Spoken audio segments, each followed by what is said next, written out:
Muy bien, vamos a hablar esta noche y nos acompaña el vicepresidente del Congreso, el señor Luis Andrés Roel Alba. Ya está con nosotros. Buenas noches, congresista. Bienvenido a nuestro programa en El Búho. Muchas gracias, Mabel. Un saludo a ti y a toda tu audiencia. Bien. Vamos a iniciar entonces con algo que todos se preguntan, ¿no? Hace unos días la congresista Rocío Silva Santiesteban alertó que circulaba un documento, aunque aún no contenía firmas, que buscaba la censura de la mesa directiva. Preguntado, el congresista Burga, que es de su partido, dijo que sí le parecía que la mesa directiva debería cambiar, pero dijo él que eso no implicaría el cambio del presidente Sagasti. No sé bajo qué argumento legal, pero lo que por sentido común pensamos los ciudadanos es que si censuran a la mesa directiva y el presidente de esa mesa directiva formalmente es quien actualmente ejerce la presidencia en esa condición, como presidente del Congreso, está encargado de la presidencia de la República, si censuran a la mesa directiva, pues ya no habría presidente del Congreso, sería otro que tendría que reemplazar al presidente Sagasti. ¿Cuál es la situación en este momento, congresista, respecto a esa moción de censura de la mesa directiva que presuntamente se estaba preparando? Bueno, para empezar,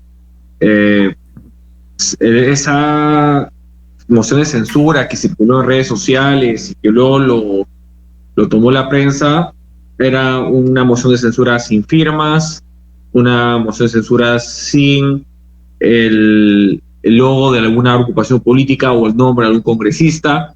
Es decir, se tomó la misma como apócrifa por parte del Congreso de la República, puesto que no tenía nombre, no tenía ni siquiera un destinatario, o sea, ni siquiera el sello. Por lo tanto, lo tomamos como que ha sido un documento que no ha tenido la mayor relevancia para la mesa directiva, y de lo que hemos conversado con la mayoría de voceros de las bancadas, así como las publicaciones que han hecho muchos de ellos en redes sociales, tanto en las redes personales de ellos como de sus respectivas bancadas, han desmentido alguna intención de la censura y más bien están coadyuvando a buscar la gobernabilidad dentro del Congreso.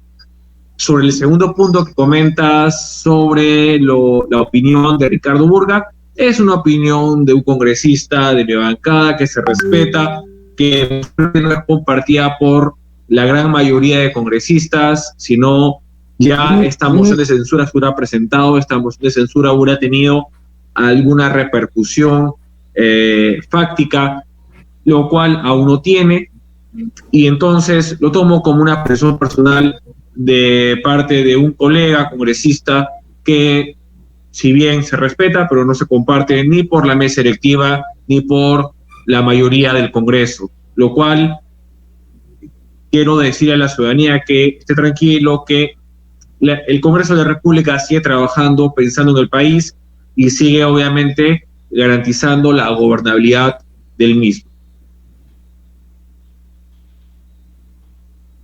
Muy bien. Bueno, porque faltan efectivamente menos de 2 meses para la elección y luego menos de 6 meses para que asumiera un nuevo gobierno. Entonces no tendría mucho sentido realmente pensar en desestabilizar el país con un cambio, ¿no? Exactamente, coincidimos. Yo creo que ya hemos aprendido de las diferentes crisis que se han generado del año pasado para que a postrimerías de una elección en abril, como usted bien menciona, menos de un par de meses, y un cambio de gobierno menos de 6, no vale la pena arriesgar más el país estando ya dentro de una crisis económica, dentro de una crisis laboral, una crisis social y aún en una crisis sanitaria grave. No vale la pena agregarle una crisis política. Y creo que los congresistas hoy por hoy son lo suficientemente maduros para darse cuenta de que hacerlo sería una irresponsabilidad.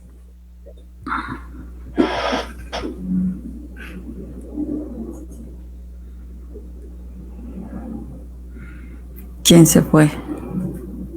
¿No? Esperemos que sea la mayoría. Ahora quisiera preguntarle sobre las denuncias, una denuncia fiscal ante la Fiscalía que ha hecho el congresista Edgar Alarcón contra usted por supuestamente no darle información que había solicitado. Usted ha señalado que nunca le han notificado de esa denuncia, pero se conoce por versiones de él mismo y periodísticas, ¿no? ¿Qué nos puede decir sobre esa denuncia? ¿Cuál es el origen o el motivo real de esa denuncia? Primero, quiero señalar a toda tu audiencia que yo estoy tranquilo de que mi labor como presidente de la Subcomisión de Acusaciones Constitucionales, porque es en calidad de presidente de dicho grupo de trabajo que me realiza esta denuncia ante el Ministerio Público, ante la Fiscalía de la Nación, el congresista Edgar Alarcón, puesto que, para su parecer, yo no he respondido a sus diferentes peticiones de información en materia de, primero, del personal que trabajaba en ese momento en mi despacho, así como de las diferentes denuncias constitucionales que había en mi acervo documentario al momento de yo ser presidente de dicha subcomisión. Para empezar, respecto a lo primero, yo no soy la Oficina de Recursos Humanos, yo no soy la Oficina de Acceso a la Información Pública. Si querían buscar esa información, se lo puede haber pedido a esas entidades, y además, como congresista, yo no tengo la prerrogativa de entregar esa información.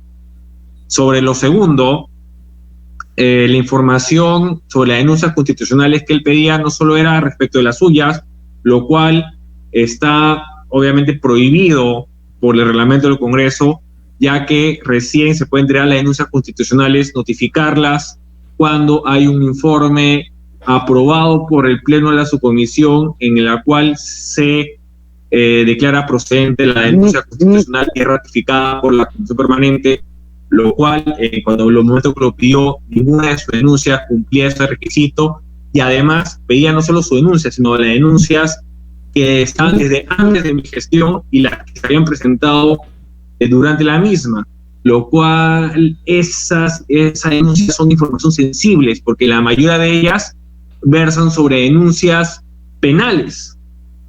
Por lo tanto, era información que era imposible que nosotros entregáramos en ese momento.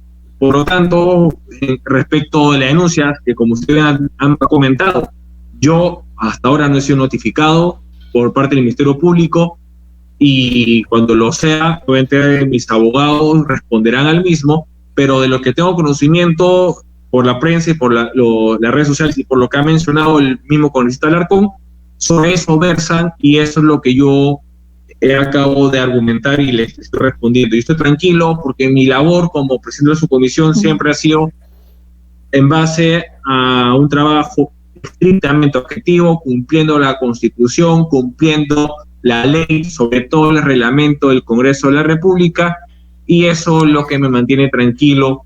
Y frente a las motivaciones que tenga el congresista Alarcón, bueno, sería bueno comentarle, preguntarle cuáles son.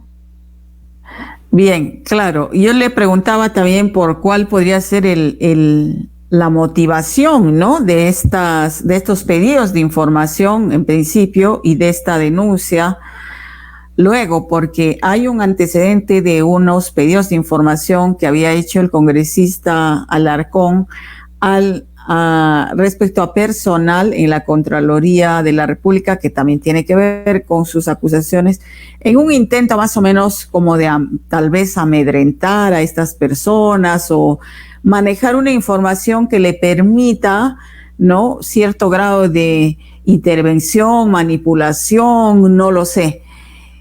Bueno, y lo que a mí además no me, como ya le dije, yo estoy tranquilo con mi labor como presidente de la subcomisión cuando me tocó ejercer dicha función, que todo se trabajó objetivamente conforme a la Constitución y la ley, y por ello, si su objetivo, como usted ha señalado, ha sido el amedrentamiento, querer presionarme a mí o a mi equipo, no lo ha logrado, y en verdad,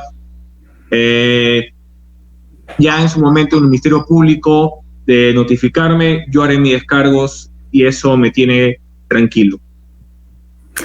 Pero lo que sí ha logrado el congresista Alarcón es mantenerse a la fecha, ya va a terminar el mandato de este Congreso en pocos meses, ¿no? Y él sigue siendo cabeza de la Comisión de Fiscalización, pese a que ya se ha aprobado una de las denuncias que tiene, y pese a que estas denuncias además datan de antes de su elección incluso, ¿no? Y que desde el inicio se cuestionó que lo eligieran como presidente de la Comisión de Fiscalización. Y bueno, sigue ahí. Entonces, ¿a quién presiona? ¿Cómo es posible que se retrasan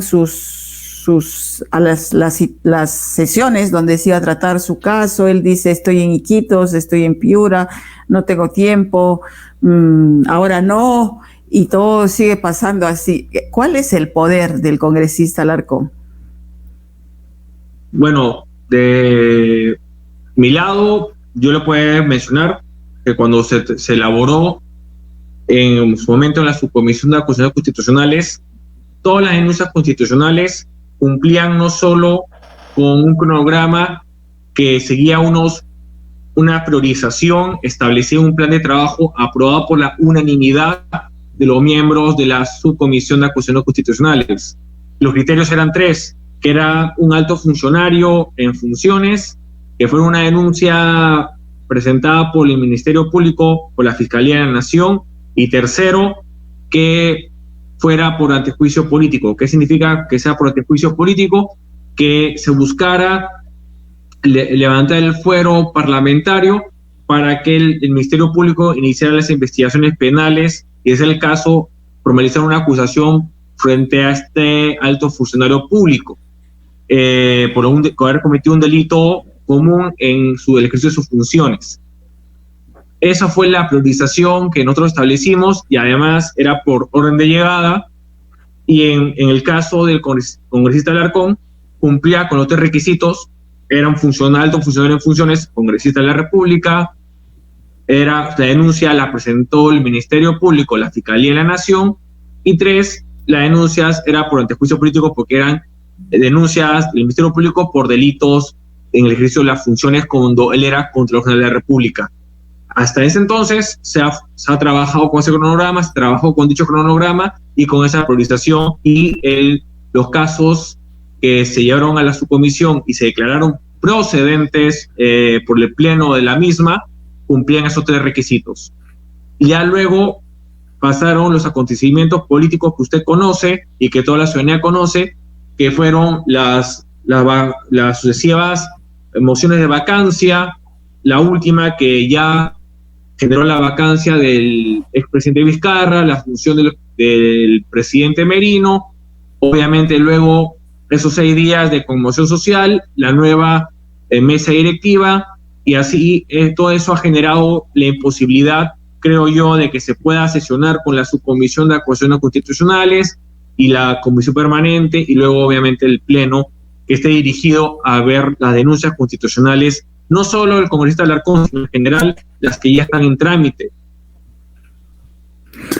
Muy bien. Bueno, el hecho es que él sigue ahí quizá no tiene que ver con su comisión, ¿no? Pero sigue ahí. Esa es una cosa inexplicable. Quisiera que cambiemos de tema en relación a un caso que usted se ha pronunciado a través de en Twitter, etcétera, y que en realidad pone en alerta al país, ¿no? El caso de las fiscales asignadas al caso de los cuellos blancos del puerto.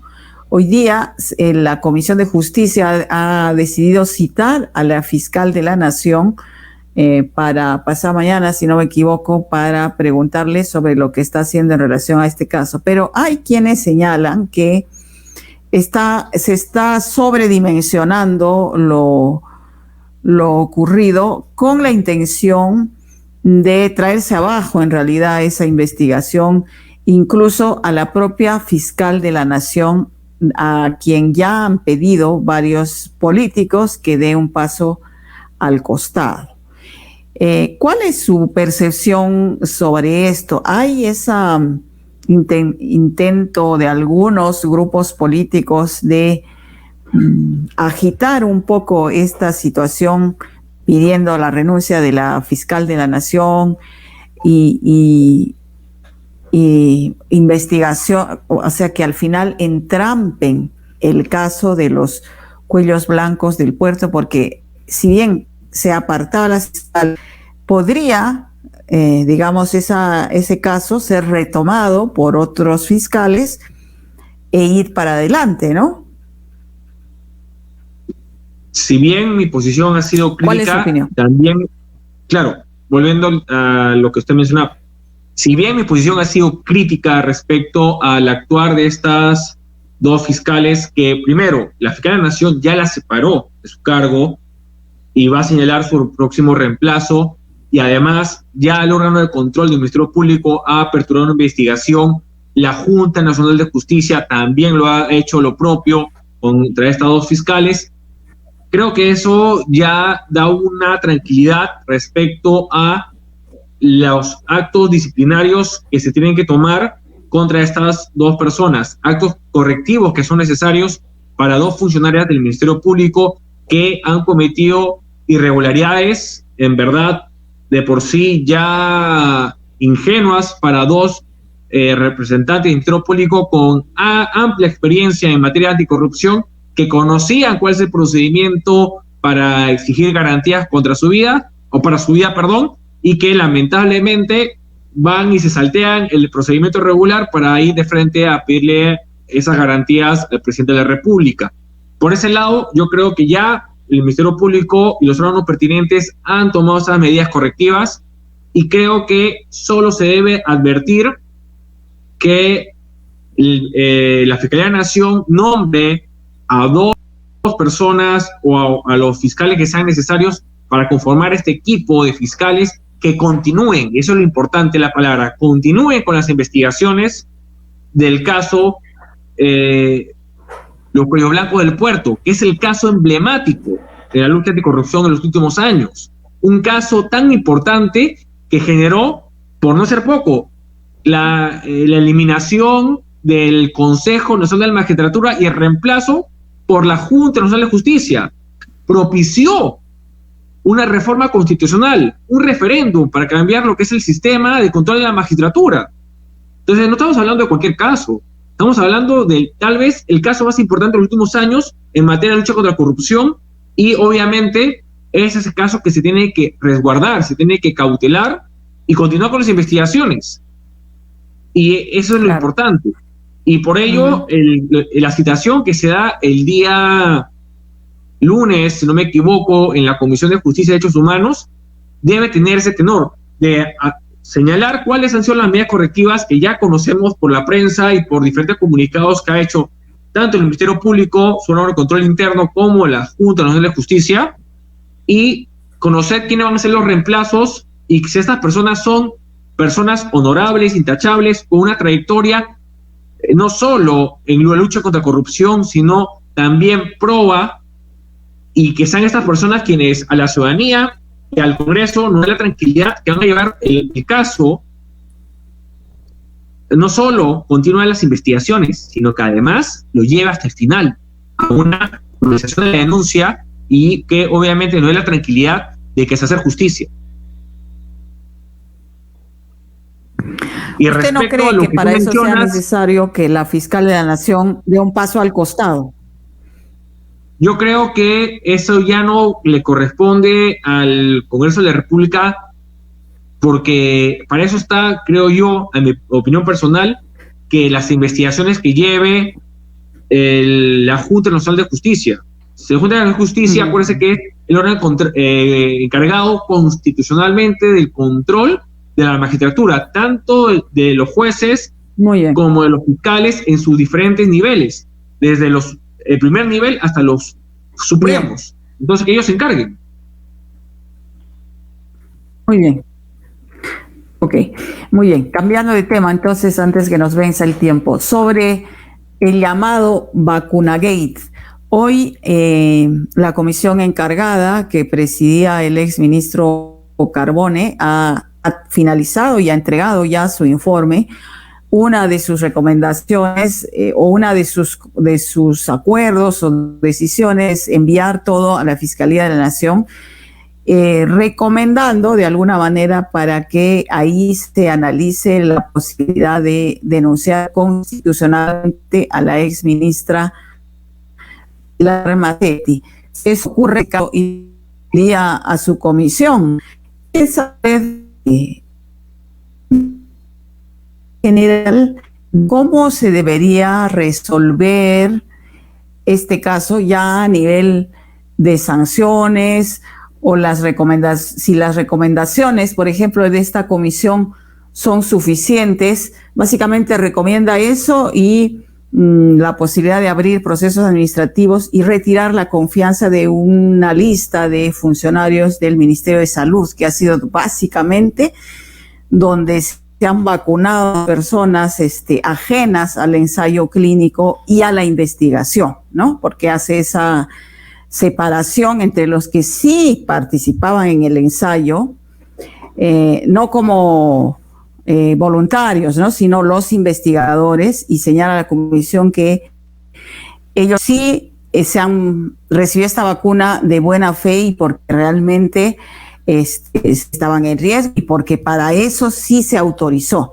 No así estas otras personas que básicamente son funcionarios que sí han hecho uso de esas dosis que no les correspondía. ¿Qué piensa usted del informe y de la posibilidad de la denuncia nacional a Pilar Mazzetti? Para empezar, Mabel, yo desde que asumí la vicepresidencia del Consejo de la República, yo fui reemplazado en la presidencia de la Subcomisión de Acusaciones Constitucionales por el presidente Carlos Pérez. Eso para empezar. Luego, respecto a tu pregunta puntual y de mi experiencia como presidiendo dicha subcomisión, tengo que advertirte de que ya hay unas denuncias constitucionales en trámite y aprobadas en la subcomisión y que el día de hoy ya se ha acordado por que presentaron los mismos congresistas, claro, sí. Por diferentes voceros de las bancadas, se ha aprobado ampliar la agenda de la comisión permanente el día lunes para que se vean las denuncias constitucionales contra el expresidente Vizcarra y también las exministras, tanto la ex canciller como la exministra de Salud, Pilar Mazzetti. Entonces ya tenemos denuncias constitucionales que están ya encaminadas. Asimismo, tenemos una comisión multipartidaria de investigación en el Congreso de la República, que lo más seguro es de que haga parte de su material de investigación este informe del ex ministro Carbone como sus insumos para su investigación, y también puede ser una posibilidad que esta comisión multipartidaria del Congreso de la República también coincida en denunciar constitucionalmente, a través de una nueva denuncia constitucional, al expresidente Vizcarra, a las dos exministras y a los altos funcionarios que resulten responsables. Eso es por el lado de lo que corresponde a los procedimientos parlamentarios que se están llevando y se pueden llevar en el Congreso. Sobre lo que propone el informe Carbone, también hay que ser claros de que además de ver temas relacionados con denuncias constitucionales, está habiendo temas de denuncias a otros funcionarios que no les alcanzan las denuncias constitucionales, pero que sí pueden ser denunciados penalmente por el Ministerio Público. Y también pueden ser investigados administrativamente por los órganos disciplinarios de las entidades públicas. Y eso también es importante, porque exactamente, porque no va a ir solo a las cabezas, sino a cualquier funcionario que se haya visto involucrado. Eso también es muy importante. Bien, y el plazo, de acuerdo a los procedimientos parlamentarios, que efectivamente ya hubieron hasta 7 mociones, ¿no?, para estas denuncias constitucionales. Pero claro, esta otra desde la Fiscalía de la Nación vendría con un sustento ya de una investigación ya hecha y de primera mano, ¿no? Pero, ¿y cuáles serían los plazos? ¿Hay la intención de apurar? ¿Eso tiene una intencionalidad política? ¿O, digamos, corresponde a una priorización válida, digamos? Porque normalmente estos procesos, y ahí está el congresista Alarcón, pueden demorar muchísimo, ¿no?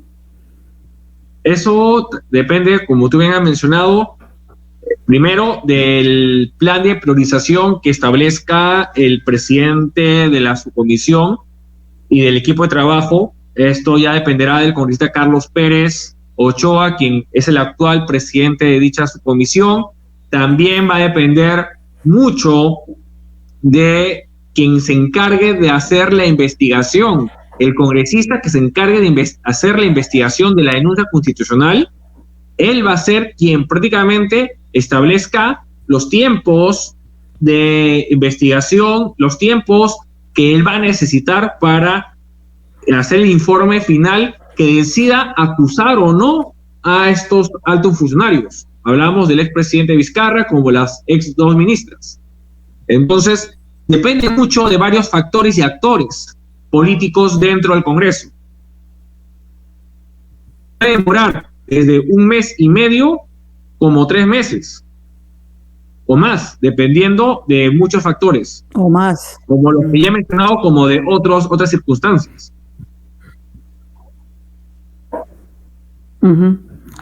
Muy bien, congresista Roel. Para finalizar, esta legislatura va hasta el 16 de julio, ¿no? Si no me equivoco. Es un plazo largo respecto a otras legislaturas, pero es corto en relación al mandato que han tenido y a todas las cosas pendientes que hay. En todo caso, ¿qué cree usted que se va a priorizar, o desde la mesa directiva, qué creen poder lograr hasta ese momento, y un balance provisional hasta ahora, pese a que ustedes han asumido, digamos, la junta directiva nueva después de una conmoción política, ¿no? Y eso seguramente ha hecho perder mucho tiempo. Yo creo que tenemos 2 prioridades que son esenciales: la parte legislativa y la relacionada con coadyuvar al sistema de justicia. La primera, creo que debemos darle prioridad, como es la coyuntura y el contexto actual, a todas las reformas que puedan servir a mejorar y apoyar el sector salud, el sector trabajo, el sector economía, y cerrar las brechas sociales. Y en la parte de la coadyuvar al sistema de justicia, ver